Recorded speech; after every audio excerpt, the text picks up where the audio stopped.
In the lead up to Human Rights Day, we're very happy to be hosting a series of discussions about the future of Europe, connecting youth with important MEPs who do the work for youth and wider society in Parliament. This is important in part because it is a human right per se that young people get heard, as it is established in Article 12 of the rights for children. And in that scenario, I'm very happy to be discussing here today with Anna Mencin and MEP Dr. Milan Brglez, both from Slovenia. Anna is a current part of the Slovenian national team, as well as a high schooler. Dr. Milan Brglez has a very long history, first in academia, where he was a professor of international relations at University of Ljubljana, as well as in national politics, where he was at one point the Speaker of the Slovenian National Assembly, and currently he is an MEP, and he sits within the Social Democratic European Party. It's a great honor to have both of you here. Thank you. Thank you. I would like to start with the first question now. So in the past few years, we have seen more and more people migrating to the European Union than ever before. Some because of the war, some because of climate change, some because of natural induced disasters, and some simply in search for a better life. Many human rights, such as freedom of movement, have been put under a question with a huge number of immigrants dying in the Mediterranean Sea, trying to reach the more developed countries of the European Union. How is the European Union still upholding the basic convention of human rights? Yeah, the basic connection is still that every member state of the European Union is also a treaty party to the European Convention of Human Rights. Now, many states are sometimes not fulfilling all of the obligations properly. But still, in general, we can still speak about how far we are going into that direction. Another problem, which is pertinent, is that actually there is a kind of, you have two institutions. And the question is always the primacy. And the primacy for human rights protection is Council of Europe, not European Union. And somehow also, let's say, the relationship between two courts, because also in the European Union we have the European Court of Justice, and very important court for protection of human rights is European Court of Human Rights. The two courts are, they're respective to each other, but none would like to be submitted to the jurisdiction of the other.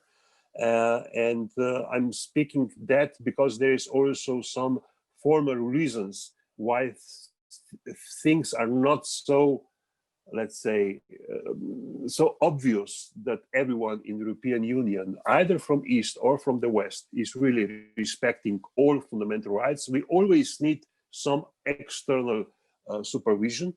I'm glad that we have such one in Europe. So speaking about like certain countries, specifically in the eastern part, in the Visegrad group, like specifically the protests in Poland happening right now when they're not fully respecting all of the human rights, where people are protesting against the ban of abortion that the government is trying to enforce. Do you think that this is impacting in any way how other countries outside the European Union are perceiving the European Union as the promoter of human rights and democracy? Yeah, definitely. Because we always need to settle things internally. It is not just a question of Poland, but it is the most visible in case of Poland, how we are sometimes not doing our homework in respect of human rights. And then we'd like to promote it externally. Yes, in this respect is the difference between Council of Europe. Council of Europe is not really trying to promote, or it's not doing so much, it is not so visible on that. While European Union, in particular European Parliament, is trying to do very much in this respect, but this is not credible when human rights are not really respected at home, and this means also Poland in this respect. When we're talking about trying to enforce human rights in different issues, we should probably also talk about the International Criminal Court. Since I know that your primary priority in the European Parliament is environment, right? I would like to ask you if, in your opinion, the ICC should prosecute crimes against environment as crimes against humanity. Yeah, I think that things are developing slowly in this respect. there are some hints in some of our reports, but those reports within the parliament are not at the legislative level yet. So there are some hints that something like that can be possible, and it's much easier perhaps to do it at the international level, not even at the level of the European Union or at the national level. So probably, but this will be very broad one. This will be very broad one, and very much will depends on how state parties to the International Criminal Court will actually, to Rome Statute, establish in International Criminal Court, how they will actually operationalize something like that, and the willingness there, because they have to specifically add it to the list of crimes. Many of those questions, so whether something should be prosecuted by the ICC or so on, are discussed at both the formal level, so politics, and on the public level, mainly through the media. To connect the political discourse that we just discussed, it's like a great problem today are probably the fake news that are happening in like both America, where you see that like independent media houses are censoring themselves, like trying to get across most of this, like not fake information, but most of the information that they can confirm it's true. But also in Slovenia, where we can see the not so well-known media trying to spread false information in order to support some parties or so. Debate-based education is a tool of discourse that allows or encourages like radical cases. Do you believe that some principles behind it might be useful when trying to combat fake news? Or would you say that some people simply want change their views on a certain issues and it's better for them to just censor them? I think this the first approach is always better, meaning debate-based education.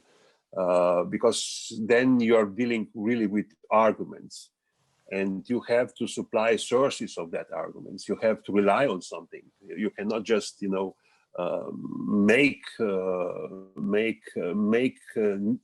news, make data, and out of that also derive some consequences. I always believe that this is more important, but on the other side, I do not, for some, I'm more or less convinced that they would not change their mind. But nevertheless, there is always a hope that through education we can achieve something, because just spreading, okay, we can do something on the let's say the responsibility for those spreading fake news. Yes, this can be done, but just censor. I'm most unlikely to go into that direction. I believe that enlightenment, this is the only way.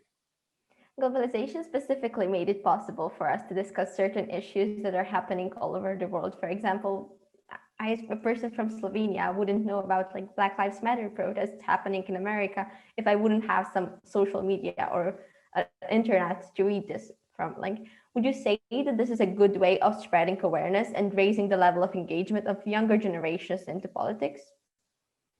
Yeah, in that respect, yes. In that respect, definitely, because otherwise, without having moral, for me, really a huge change actually happened with the introduction of internet, I would say. When it was possible to even read the, let's say, Security Council resolutions immediately after their adoption, it was huge change, because you otherwise you have to rely only on what was put it through official media, and this was sometimes not really detailed one. I believe, yeah, this is the way, and but we have to also have a kind of a perception. So we have to understand what is going on. We have to have some education to find out what is verified, what is not verified. We have to work also into this respect, because just having data, it is not enough. You have to understand what is going on. I'm talking about everything moving online. Everything is like specifically moving online due to coronavirus right now, and a lot of things have changed. For me, I know that a few months ago, I couldn't possibly imagine debating with 120 teams on an international tournament, but moving online made it possible. Sadly, there have been many downsides to everything moving online, specifically for the people who were disadvantaged before and don't have access to proper technology to work from home or to study online. Whether we want it or not, those changes are going to impact the education system even after the pandemic is over. In your opinion, how, like either for the worse or better, will the education system change after the lockdown? I hope for the better in terms of, let's say, combining these two words. One, when we has been forced to do it online, despite we know that this rise inequality or pre-existing inequality, either in access, either in some other way. But this can be okay. This very much depend on the age also of those involved. Younger there are more disadvantages. Is actually rising. The gap is bigger. But otherwise, I believe that after this pandemic, we will be able to make a kind of hybrid events when a lot which will somehow, at least for some events, level up or even upgrade the participation level for some which are otherwise unable to travel to specific event to be on seat. But still, there will be a need of a mix. For good thing through the internet, first you need normal contact. Yeah, you start with that, and then you can develop. You cannot just develop through the internet the way how these things have to be, because this is not just a question of reasoning, it's also a question of empathy and emotions. For the last question, I'd like to connect the pandemic that is currently happening back to the human rights, which we started this interview with. So many suggest that some of the basic human rights have been violated. So, for example, freedom of movement or even freedom of speech with wearing masks. What do you think is the right balance between the two? So between regulations and the violation of human rights? And what do you think, how the media specifically impacts those perception of violation of human rights? Oh, this is huge one. It depends, how the measures which has been taken because to prevent the spread of virus. What are those measures which are justified, which are proportional, which are not proportional? At least in some states, it happened that in addition to those necessary measures, some additional one, which has much more clearly political purpose, has been there. Then another issue was, are, let's say, constitutional or international law balance between two, or how they are respected, because you can somehow regulate how particular right is exercised, but you cannot just say that you have no right. For something like that, you need either war or basically exceptional circumstances, urgencies, but you have to declare them. And sometimes, some governments somehow try to avoid that one. I believe that we will try to settle things down also legally, also far after the epidemic, because for something like to happen in the future, we have to have really clear rules. What governments can do, and what kind of supervision they have to have. Either from the constitutional court or that they adopt the measures in the parliament, not just by themselves, because in general, you cannot regulate the questions of human rights just by regulations of government, but by laws. And this is the most basic one where things are probably not most properly tackled. I definitely agree with that. Thank you for this interview. Thank you.